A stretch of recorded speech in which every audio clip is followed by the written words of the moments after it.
अवधूत चिंतन श्री गुरुदेव दत्त.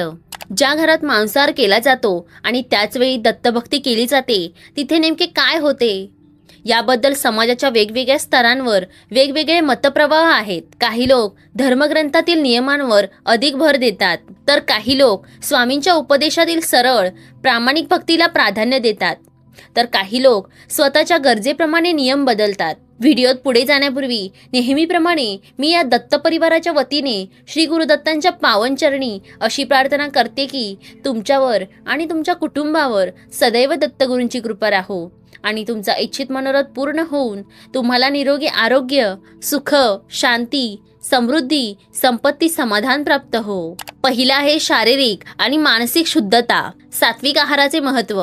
भारतीय आध्यात्मिक परंपरेत आहार शुद्ध असल्यास मन शुद्ध होते हे तत्व मानले जाते. आध्यात्मिक दृष्टिकोनातून प्रत्येक अन्नात एक कंपन शक्ती म्हणजेच व्हायब्रेशन्स आणि ऊर्जा असते.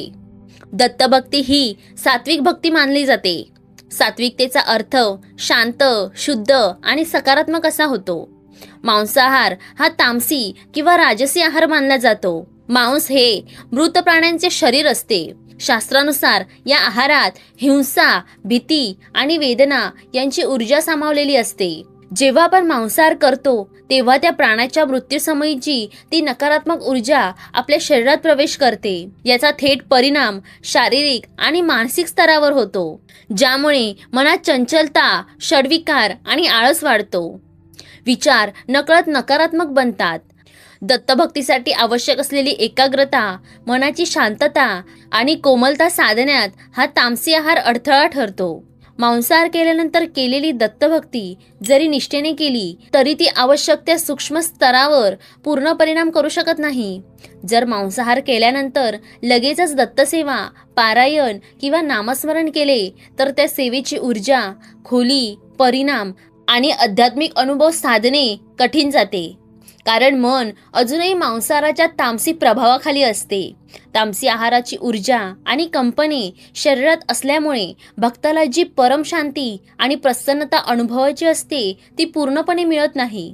महाराजांची कृपा होत नाही असे नाही, परंतु भक्तीचा जो दिव्य अनुभव साधकाला यायला हवा तो लवकर येत नाही. दुसरा आहे भक्तीचे अधिष्ठान आणि घरातील वातावरण. दत्तगुरूंची मूर्ती किंवा प्रतिमा घरात असल्यावर त्या घराला एका मंदिराचे स्वरूप प्राप्त होते. प्रत्येक मंदिराचे किंवा देवघराचे शुद्धतेचे काही ठराविक नियम असतात.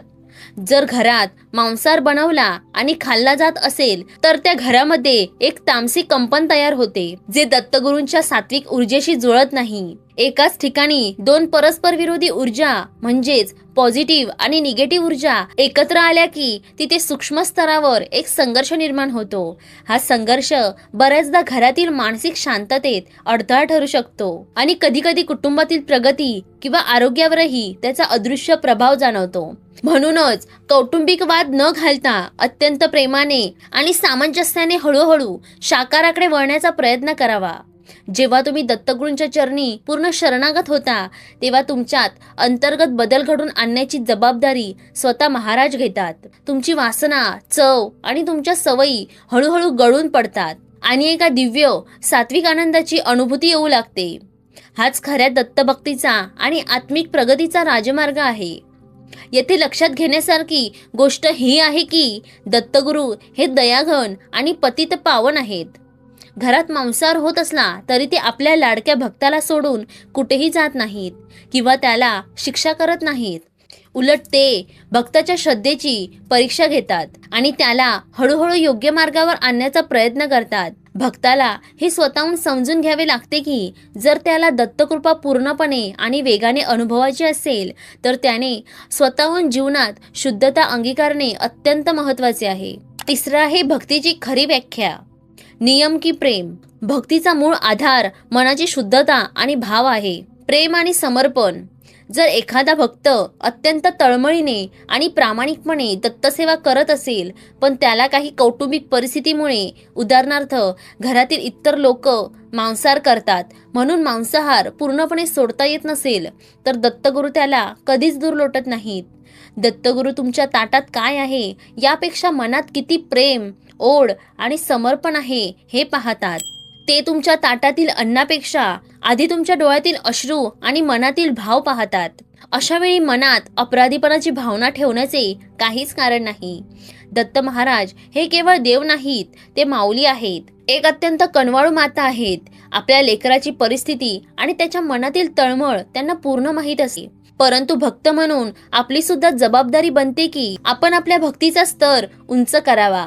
जर आपल्याला त्या परब्रह्माच्या सात्विक आणि अथांग ऊर्जेशी एकरूप व्हायचे असेल तर आपल्या शरीराला आणि घरालाही तितकेच सात्विक बनवणे गरजेचे आहे. आध्यात्मिक मार्गावर एका दिवसात बदल होत नाही. ती एक संत प्रक्रिया आहे. जेव्हा भक्त प्रामाणिकपणे नामस्मरण करतो तेव्हा दत्तगुरूंच्या कृपेने भक्ताचे मन हळूहळू शुद्ध होत जाते. जसजशी भक्तीची ही ओढ वाढत जाते तसतशी त्याची स्वतःचीच मांसाहार करण्याची इच्छा आतूनच गळून पडू लागते. हा बदल बाहेरून कोणी लादलेला नसावा किंवा केवळ नियमांच्या भीतीपोटी नसावा, तर तो अंतर्मनातून आलेला असावा लागतो. ज्या घरात भक्ती आणि मांसाहार एकत्र चालतो तिथे दत्तगुरू त्या भक्ताला संयम देतात आणि योग्य वेळी त्याच्यामध्ये सकारात्मक बदल घडून आणतात, तसा आशीर्वाद देतात. दत्त संप्रदायाचा इतिहास पाहिला तर आपल्याला समजेल की श्री गुरु कधीही बाह्य अवडंबराला किंवा केवळ जिभेच्या चवीला महत्त्व देत नाहीत. ते भक्ताच्या अंतःकरणात डोकावून पाहतात. परंतु जेव्हा आपण मांसाहार करतो तेव्हा आपण नकळतपणे एका मोठ्या कर्मबंधनात अडकत असतो. तो प्राणाचा अंत होतानाचा आक्रोश, ती भीती आणि त्या वेदना अन्नाच्या माध्यमातून आपल्या शरीरात आणि पर्यायाने आपल्या विचारांमध्ये उतरतात. यामुळेच बऱ्याचदा मनात अनाठायी भीती, चिडचिड, आळस आणि विचलितपणा वाढू लागतो, जो आपल्याला नामस्मरणात एकाग्र होऊ देत नाही, भक्तीत प्रगती करू देत नाही. जर आपण या विचाराचा आणखी सखोल आणि तात्विक अभ्यास केला तर आपल्याला समजेल की हा केवळ खाण्यापिण्याचा किंवा बाह्य आचाराचा विषय नाही.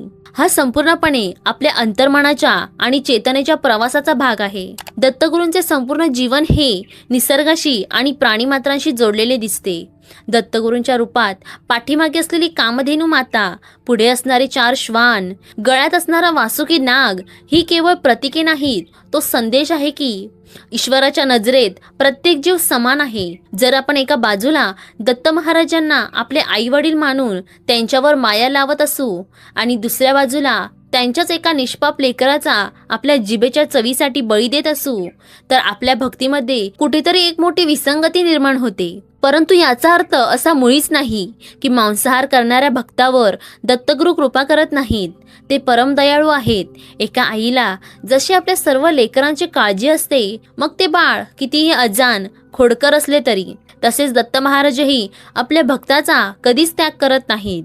ते भक्ताच्या मनातील खरी ओढ आणि निष्पाप भाव पाहतात. सुरुवातीला कदाचित परिस्थितीमुळे, कौटुंबिक सवयीमुळे किंवा जिभेच्या चवीमुळे मांसाहार सुटत नसेल, तरीही जेव्हा एखादा भक्त प्रामाणिकपणे नामस्मरण आणि दत्तसेवा सुरू ठेवतो तेव्हा त्याच्यात आंतरिक बदल घडू लागतो. दत्तगुरूंची सात्विक ऊर्जा त्या भक्ताच्या अंतःकरणात प्रकाश निर्माण करते.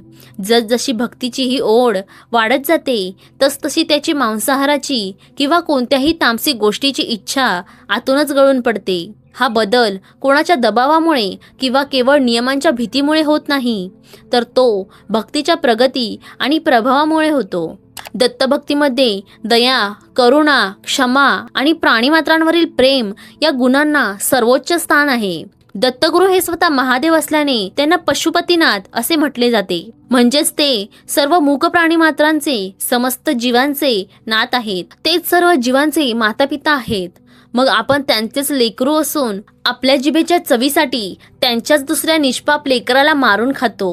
हे कितपत योग्य आहे? याचा विचार प्रत्येक दत्तभक्ताने स्वतःच्या विवेकबुद्धीला स्मरून करायला हवा. निष्कर्ष आणि दत्तभक्तांसाठी योग्य दृष्टिकोन. पहिला आहे नियम आणि अपवाद. दत्त संप्रदायातील अनेक कडक नियमानुसार मांसाहार पूर्णपणे वर्ज्य मानला गेला आहे.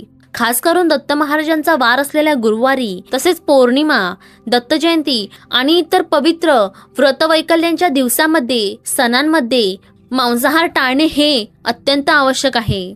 हा पहिला आणि महत्त्वाचा नियम आहे, ज्यामुळे घरामध्ये सात्विक ऊर्जा टिकून राहते. दुसरा आहे स्वतःची भूमिका, म्हणजेच कौटुंबिक समन्वय. जर घरात इतर सदस्य मांसाहार करत असतील आणि तुम्हाला तो थांबवणे शक्य नसेल तर दत्तभक्ताने किमान सणवार पाळावेत. देवघराची आणि पूजेची जागा अत्यंत स्वच्छ आणि पवित्र ठेवावी. शक्य असल्यास मांसाहार देवघरापासून लांब शिजवावा आणि सेवन करावा. शक्य असल्यास स्वतः शाकाहारी राहून घरातील इतरांशी वाद न घालता त्यांना प्रेमाने आणि स्वतःच्या आचरणाने शाकाहाराचे महत्त्व पटवून देणे हाच उत्तम मार्ग आहे. तिसरा आहे नेमके काय होते. मांसाहार आणि भक्ती एकत्र केल्यास दत्तकृपा थांबते किंवा देव कोपतो असे अजिबात नाही. पण भक्तीची गती, सेवेचे फळ आणि आध्यात्मिक अनुभव नक्कीच मंदावतात. घरात सकारात्मक ऊर्जेऐवजी एक मिश्रित वातावरण तयार होते. चौथा आहे अंतिम सत्य. दत्तगुरू हे परम दयाळू, क्षमाशील आणि औदुंबराच्या शीतल छायेसारखे आहेत. ते कधीच आपल्या भक्ताचा त्याग करत नाहीत. ते मांसाहार करणाऱ्यालाही तेवढ्याच प्रेमाने जवळ करतात, पण त्याचवेळी त्याला हळूहळू शुद्ध आणि सात्विक जीवन जगण्यासाठी प्रेरित करतात. भक्ताने समजून घेतले पाहिजे की दत्तकृपा म्हणजे केवळ भौतिक सुख किंवा संपत्ती मिळणे नाही, तर जीवनात आंतरिक शांती, समाधान आणि आध्यात्मिक प्रगती मिळणे होय. यासाठी आहार, विचार आणि आचार या तिन्ही गोष्टी शुद्ध ठेवणे हाच खऱ्या भक्तीचा राजमार्ग आहे. तुम्हाला काही शंका असतील तर त्या कमेंटमध्ये जरूर विचारा. आणि हा व्हिडिओ उपयुक्त वाटल्यास या व्हिडिओला लाईक करून या चॅनलला सबस्क्राईब करा आणि या दत्त परिवाराचे सदस्य व्हा. आणि हा व्हिडिओ जास्तीत जास्त भक्तांपर्यंत पोहोचवा, जेणेकरून त्यांनाही याचा लाभ होईल. श्री गुरुदेव दत्त.